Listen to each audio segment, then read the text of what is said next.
Stand by for an urgent bulletin. This is the Bob and Jeff Show, starring Bob Lutz. Who's better at this job of radio? You shut your mouth when you're talking to me. Jeff Lutz. Really good to great, depending on the day. Wow! Hey! Isn't that exciting? 97.5 and 1240 KFH. It's showtime, baby! You go wacko, bananas, nuts, crazy, unbelievable! All right, we are back. Hour number 2, the Bob and Jeff Show on KFH Radio. John Feinstein will join us. Feinstein, I'll get that right. Will join us shortly to talk about his new book, which is about Ivy League football. And then to cap the show today, we'll talk with Gunther from World Wrestling Entertainment. He'll be part of the crew. I don't think it is World Wrestling Entertainment. It's just WWE. I'll call it what I want. He'll be in Wichita on December 9th for Monday Night Raw. He'll be wrestling Damian Priest for the World Heavyweight title coming up at Survivor Series War Games on November 30th. Yeah, that's a good one. Who do you think the fifth member of the teams are going to be? Don't know. Will we have the gathering here at the Hacienda for that one? I assume so. Our friends, the Griffiths, who, by the way, no text from Brian after. Yeah, I got one from Randy, though. After my insult to Randy. Yeah. Read the Randy text. I said, who do you enjoy talking to more, me or Bob? He said, you, as in me. No, read the text. I just did. Really? He said that? Of course. Well, you presented it in a whiny, needy fashion. What's he going to say? I did. I asked him. Hey, Randy, who do you like talking to that's more? not what I said. Well, but of course he's going to say you. Oh, really? He's probably thinking, what's so this? when you give someone a choice between two things, that's whiny? That's a weird... Read the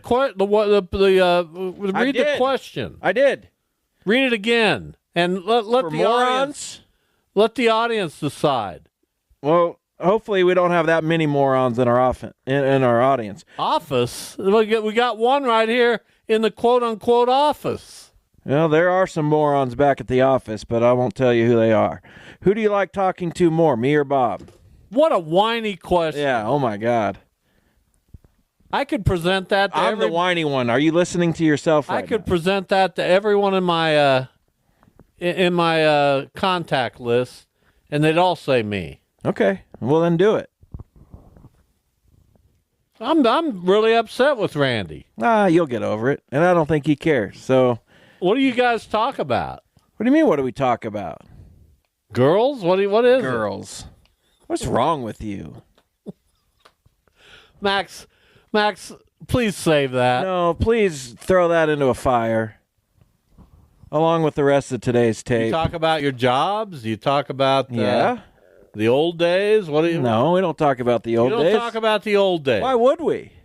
Well, that's what friends do. I don't remember anything about them, so it's not really. There's no real need for that. I've always talked to my friends about the old days. I mean, he brings some stuff up occasionally, but again, I don't remember anything that happened, so it doesn't really matter. Well, that's not a good sign for you. No, it's whatever. Not a good sign.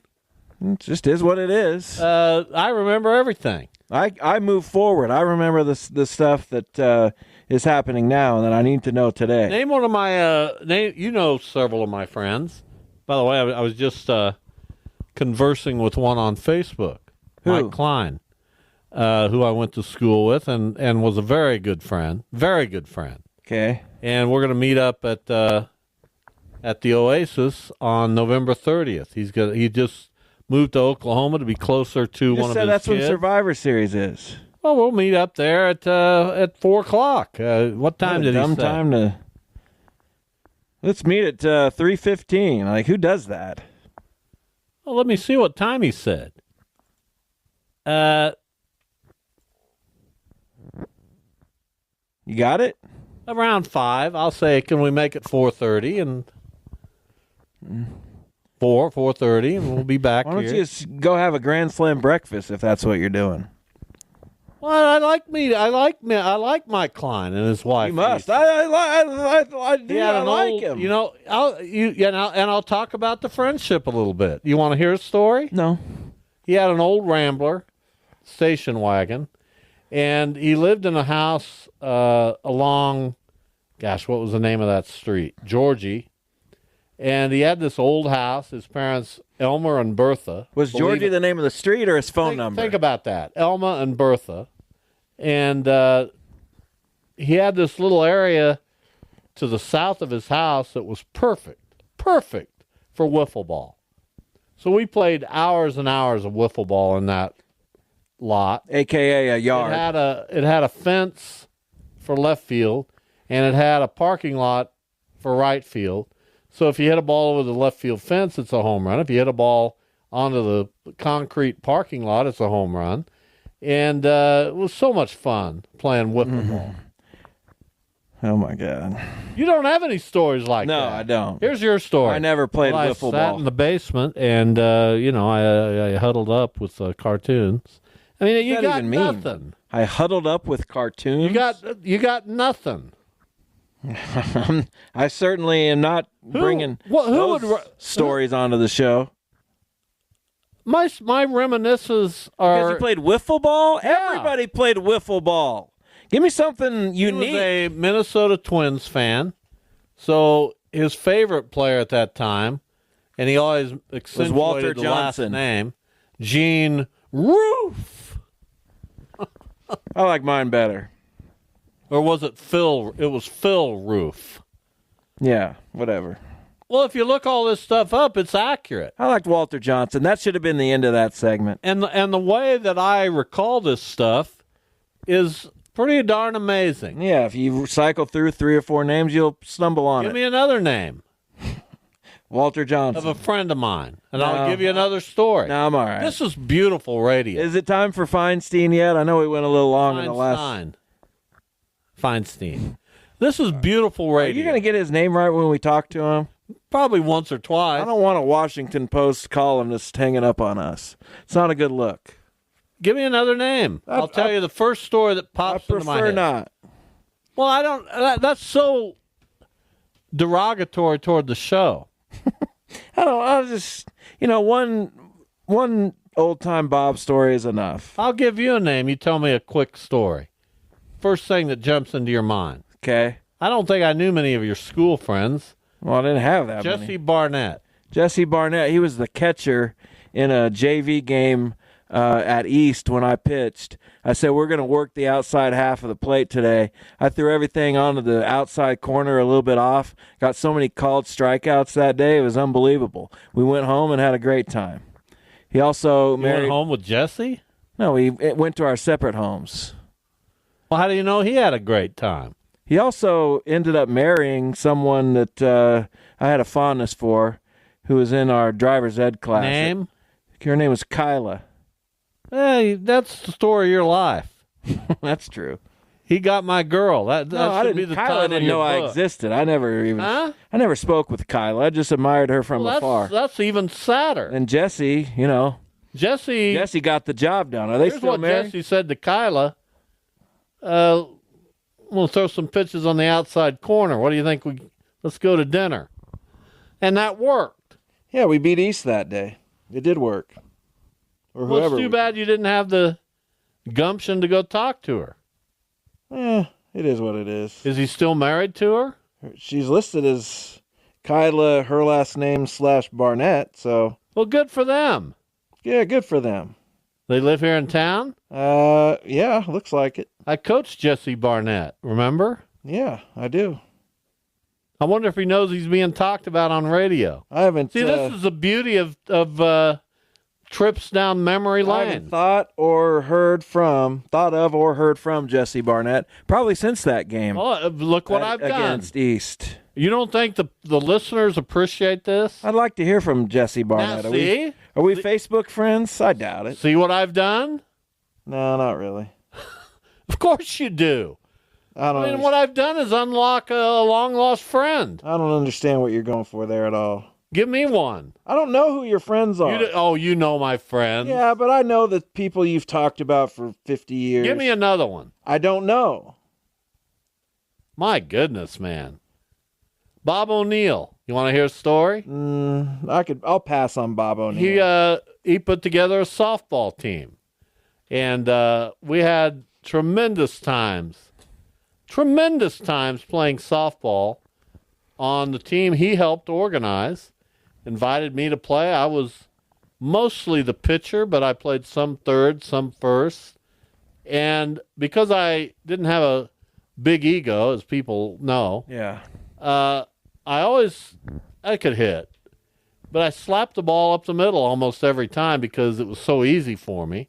And I just said, I'll just go ahead and get a base hit here and we'll move the line along, you know? Yeah, give me another one. No, I don't want to give you another one. Was that it? I'm telling the story. I thought that was it. All right. I got a hit one day. Well, that is a story for you. Nick Long. Who? From your basketball days. I don't know. Probably had a rich family like everyone else on that team. Except me. I bet I've seen Nick Long since you have. Oh, and there's no... He showed up at League 42 7-8 years ago on a horse. For what? He's a mounted police officer. He is? He was at that time. Huh. And we had a great conversation, and I really enjoyed that. That was fun. See, I even have stories about your friends. Yeah, I don't care You about don't Nick have a Long. story. I want to hear the story about how I ended up on that team. You don't have With stories Mike about Biggs, your friends. with all these East Siders who went to like Trinity Academy and stuff, and all these rich. I don't remember How did I end up on that team? I don't remember how you ended up on that team. That's what I want to know. I don't know. Some stuff I actually want to know. But it was good. It was fun. Yeah, I was a 2-time All-Star. Thomas Cole. Give me a... Eesh. What do you mean? He's no longer with us. He's not? He is I not. didn't know that. Yeah, I didn't know it either until a few years ago. I'm sorry to hear I was that. texting with Rob Ramsire and Andy Biggs.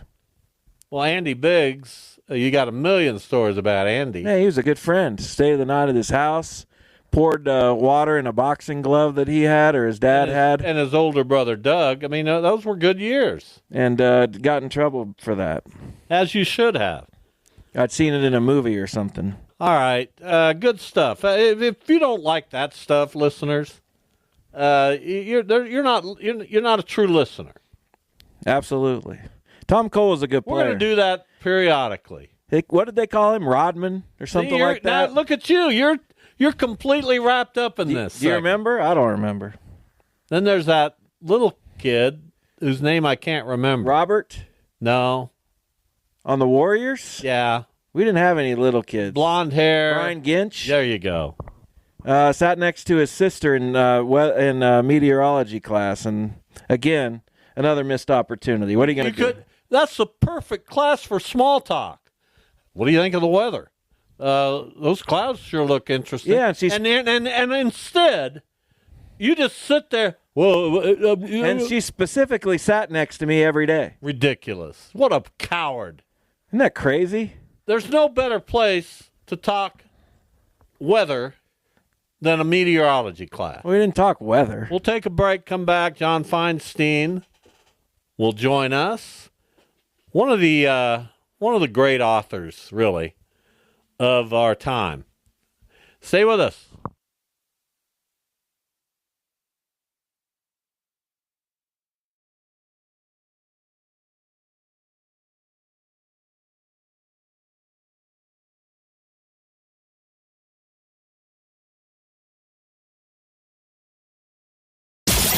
This is the Bob and Jeff Show.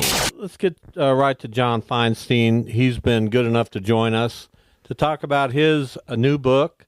It's called The Ancient Eight, College Football's Ivy League and the Game They Play Today. John, first of all, welcome. We're very happy to have you on our show. A pleasure. Thanks for having me, guys. As I said, I appreciate it. I'm an old sports writer, and you're a sports writer. I'm not going to put the tag old on you, and I did it for a lot of years. Old, but... What I want to know first and foremost, I think I'm a pretty decent writer. I can't imagine sitting down and writing a book. I don't have the patience or the concentration level, and you've written about 1 million of them. How do you do that? Well, I think the honest answer is I really enjoy it. I was very lucky that my first book, A Season on the Brink, when I was in my 20s, did as well as it did because it allowed me to pick and choose my topics. after that book came out and after it sold as well as it did. And I've always been able to choose topics I enjoy, to do books that I want to do, and to deal with people that I want to deal with. And The Ancient Eight's a perfect example, because spending a season with Ivy League players and coaches was just a joy for me. I enjoyed every second of it, except for driving on I-95 here in the Northeast. So, to tell the story of the Ivy League, or even to chronicle just one season, you have to go back more than 150 years to the beginning of college football and when the Ivy League began to get together. So what connections were you able to make between then and now? Obviously, it's a very different game, but I know there's some tradition that has lasted that long. What did you discover in that area?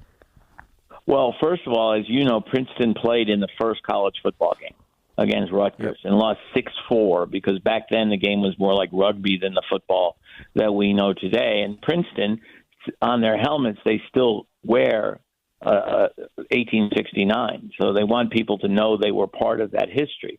And the Ivy League has had a lot to do with all of college football's history. The Yale Harvard rivalry dates back to 1875. It is the game, no matter what Michigan and Ohio State say, because they were playing each other 20 years before Michigan and Ohio State ever heard of one another.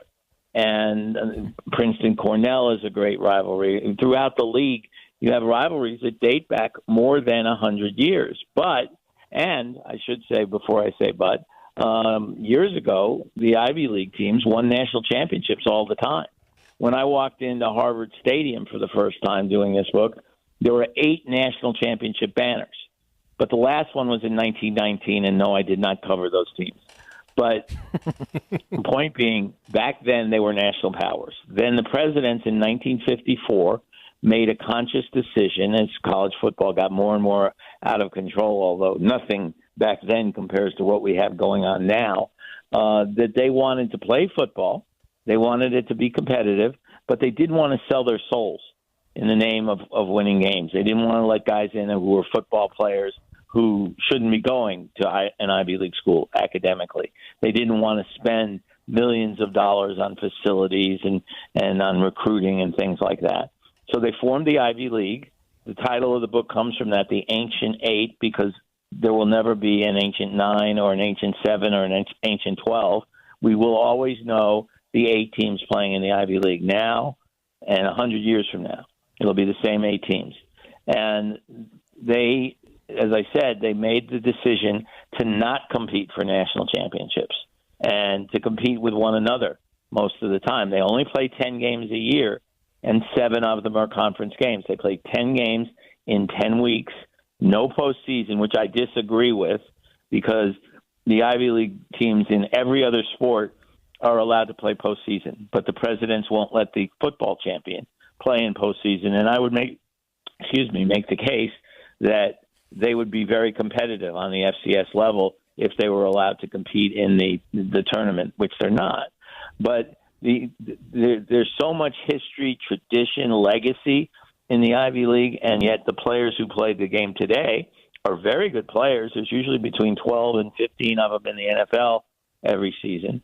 And the competition is so fierce. I mean, I spent last year on the sidelines at every game I went to, and you can feel the emotion from the kids, because most of them aren't going to play professional football. They're going to go to law school or med school or go to Wall Street. I hope they won't be sports writers.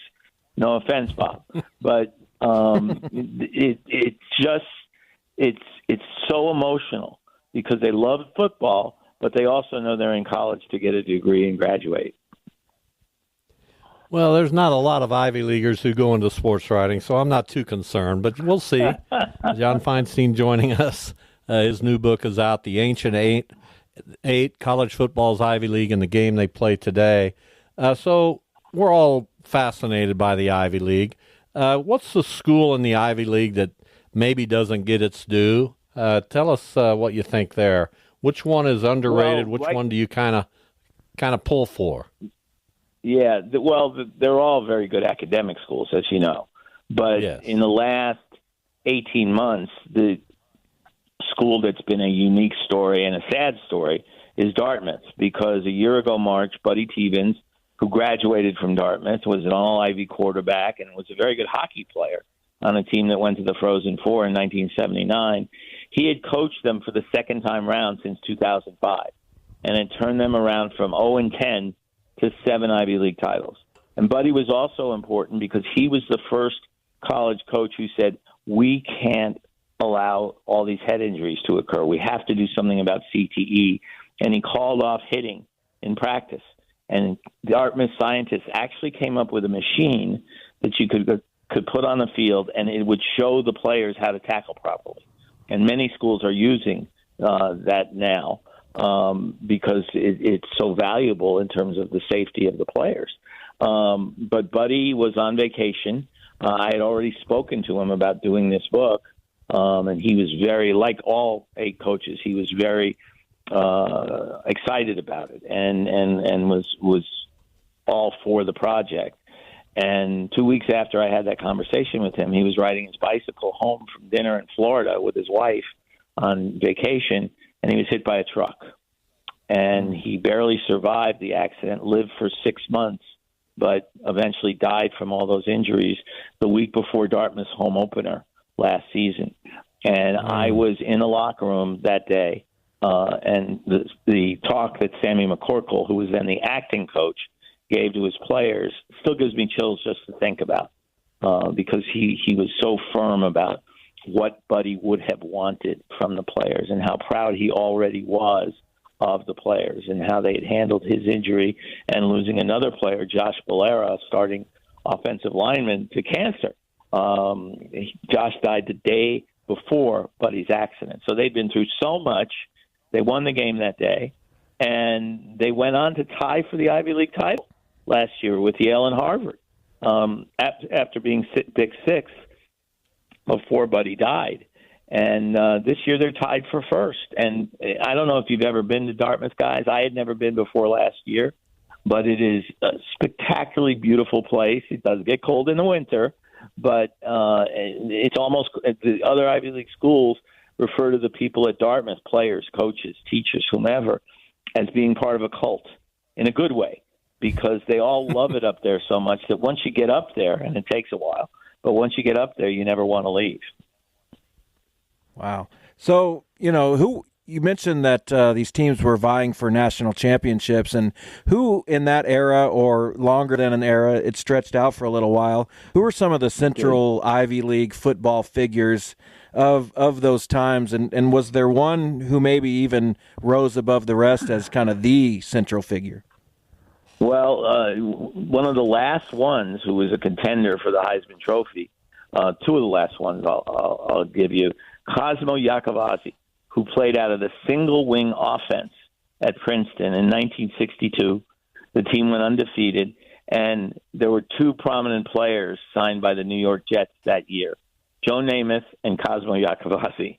So that's certainly being a part of history there. And then in 1971, you guys might remember this, Ed Marinaro finished second in the Heisman Trophy voting while at Cornell, and probably should have won, and went on and played for the Minnesota Vikings for 10 years.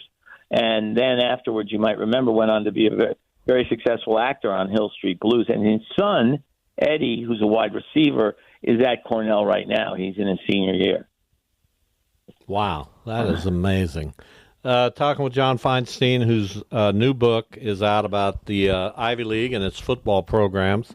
I want to backtrack to you mentioned Season on the Brink, and talk about hitting the ground running with your first book. Of course, the story about Bob Knight and Indiana basketball. First of all, what made you jump into that fire at such a young age? And then secondly, how did you feel when Bob Knight passed away? Well, I was very sad. I mean, he had a sad death because he had dementia. And the last couple of years of his life, he really didn't know where he was. I don't know if you ever saw tape of his when he finally returned to Assembly Hall in Bloomington almost 20 years after he'd been fired. And you could tell just looking at him on television that he wasn't well. So it made me sad that he died the way he did. And I've always said, Bob and I had our battles after Season on the Brink came out, but we eventually patched things up. But I've always said that I will be forever grateful to him because the access he gave me to do that book allowed the book to become the bestseller that it did. And the reason I, quote unquote, jumped in, to use your term, is, I'm like any writer. I wanted to write a book. And I had asked Dean Smith about a similar project a few years before. I had a great relationship with Coach Smith. And he said to me, John, I wouldn't let my mother in the locker room.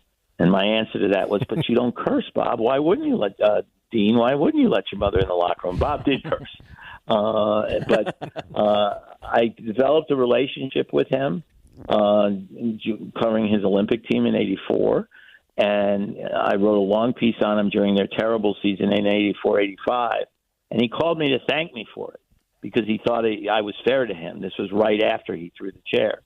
And invited me to a dinner at the Final Four that he always had with his coaches and friends. This is when the Final Four was played in the afternoon on Saturdays. And I thought to myself, he's inviting me into his inner sanctum. What if I could do that for a year and write a book? And I asked Bob about it at that dinner, after the dinner that night. Mike Krzyzewski was in the room because he and Bob were doing a clinic together the next day, and they were planning it.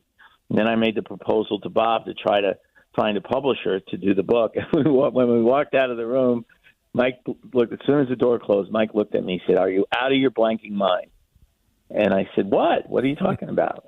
And he said, "You're volunteering to spend a season with him? You're crazy." And I said, "Well, you played for him for 4 years. You coached for him." And he said, "Yeah, I needed to go to college. You went to college. I needed a job. You have a job. You're out of your mind." He wasn't wrong, but I'm glad I didn't listen to him. 5 publishers turned the book down, and finally a 6th one, Macmillan, offered me an advance of $17,500 to do the book, and I did it. And 50 books later, here I am. So Great story. Real quick, John, I'm curious because I think the first book of yours that I read was a while ago. It's crazy.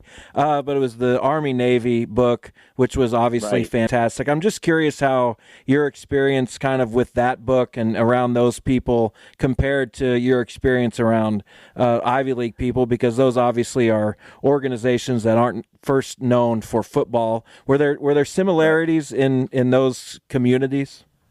Very much so. Very much so. Obviously, there's no military aspect in the Ivy League, but Civil War, in many ways, along with another book I wrote about Patriot League basketball, The Last Amateurs, really inspired this book because I enjoyed the players that I met and interviewed and wrote about in those 2 books so much. They both ended up on the bestseller list.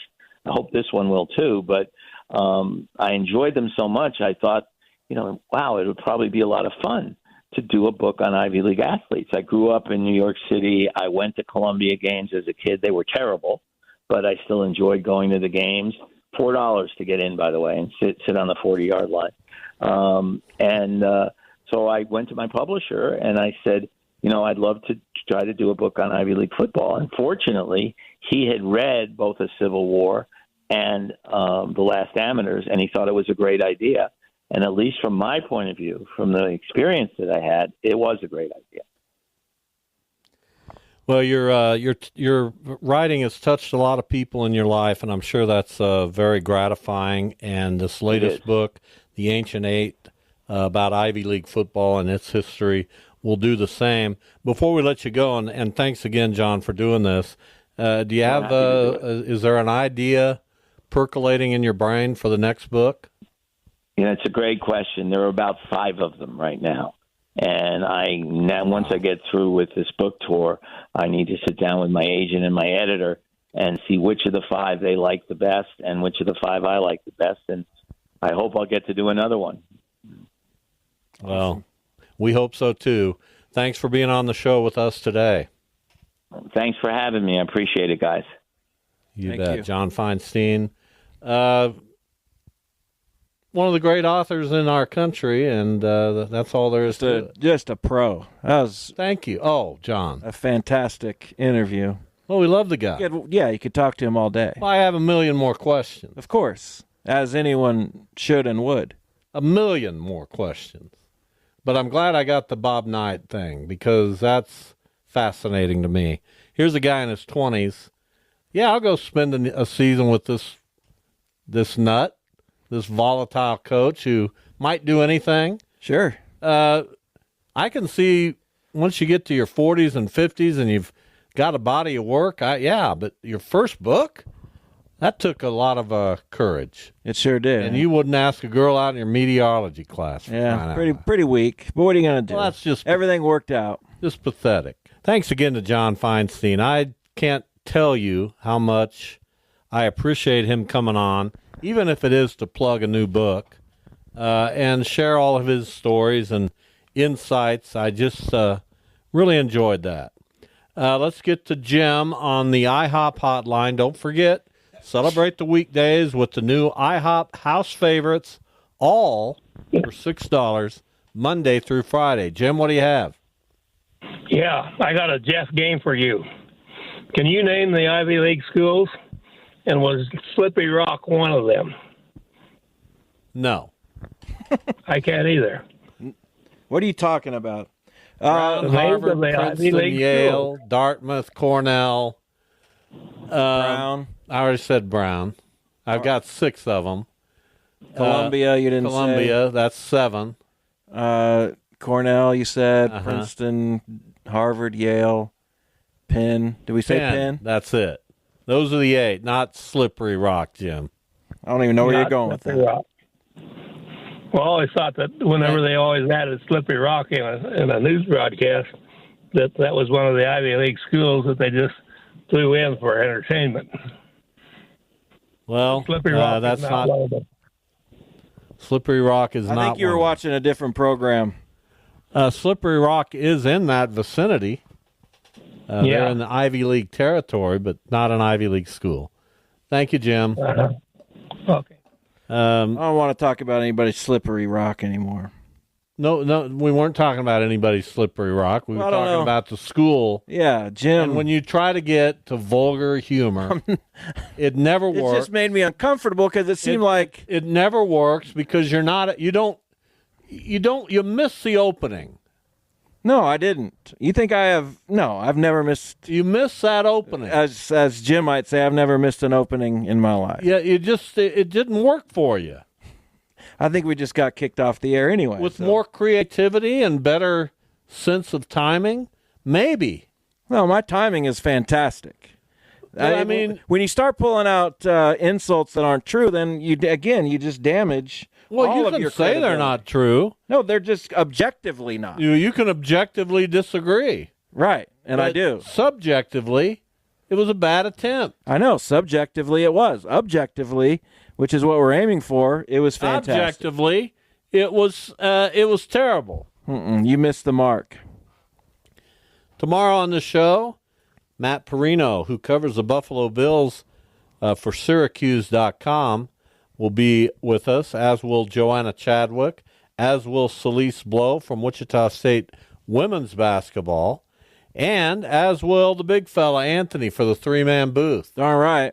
So, is this the first time we've done the 3-man with Anthony? No, sir. It's at least the second, maybe the third. Well, I look forward to it. Thank you. Not you. Oh. Having Anthony here. Well, maybe you can just do the show with Anthony. You want me to? I don't know. Probably not. Well, it's up to you. Probably not. You want to skip out again? No, probably not. I'll probably be here. What do you got planned for the weekend? I don't know. Aaron's going to be here. Well, what's the plan? I don't know. They're going up to Ark City for something tomorrow and Saturday. You going? No, I got to work. You got to work Saturday? No, but I got to work tomorrow. You could drive up there Saturday. I'm good. Well, that's a terrible outlook. It's nothing I need to attend. It's all good. Well, your daughter's home for the weekend. Yeah, and they'll have a wonderful time. I'd want to spend as much time around her as possible. Nah, she can do her own thing. And when you went away to college, we'll hang out tonight. You lived at home. There was no thrill for me about having you come home. I tried to get out as much as possible. No, you didn't. In a way. You hunkered down right there. No, I didn't. thinking about what could have been had you asked the meteorology girl out. Well, put some respect on her name. It's Christine, I believe. What a sad sack. Why? Just close the door. My dog's seeing something outside. I don't know. Just, Who cares? I had a girl in my meteorology class. I asked her out. She said no. No, she went. She went. She went out with me. She went. She showed up on accident to some place. No, we went out together. And how'd that go? Very well. Wrong. Let me just say that. I don't want to. And I don't want you to. I think I love making you uncomfortable more than anything in the world. Not uncomfortable. It is highly uncomfortable. When's Gunta going to be on? Don't worry about Gunta. Gunta! Please don't yell, Jeff. Hingadala! I swear, This is me, man. I do this at home. I don't know what you think is going on here. Don't do it here. There's hard. decorum here. No, there shouldn't There's be. a way to carry yourself. There shouldn't be. And try to be respectful. Okay, I'll try. And how are you handling not having a kid at home? Is that going well? It's going fine. I can't imagine that you're doing that well with it. Yeah, we're doing fine. We hang out, we watch TV, we go to bed. Sometimes we're going out tonight, I think. Where are you going? Because the kid's going to be here. We're going to check out the new Barnes & Noble. Oh, there you go. And maybe hit some place for dinner. You want to come? Oh, no. I don't know. No. Okay. That's fine. No. That's fine. Thank you for the invitation, although I'm not sure it was one. Sure it was. Thanks to Max back in the studio. Our guest today, really cool, really good stuff. We'll see you tomorrow.